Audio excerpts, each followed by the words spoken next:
Sinabi ni Senate President Pro Tempore Fund Piluping Lacson na may konstitusyonal na paraan upang magamit ang pondo para sa barangay at Sangguniang Kabataan Elections o BSKE sa pagtugon sa krisis. Sa kabila ng limitasyon sa direktang realignment nito, pinaliwanag ni Senator Lacson hindi maaaring ilipat ang pondo ng Commission on Elections sa ibang ahensya dahil ito ay labag sa konstitusyon.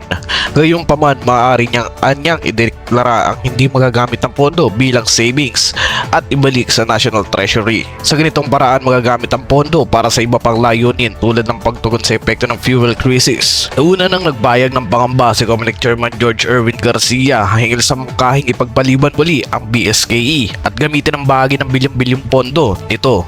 Subalit kalaunan sumang-ayon din si Garcia sa paliwanag ni Lacson nang hindi magagamit ang pondo ay maaaring ibalik bilang savings at magamit sa ibang pangangailangan ng pamahalaan.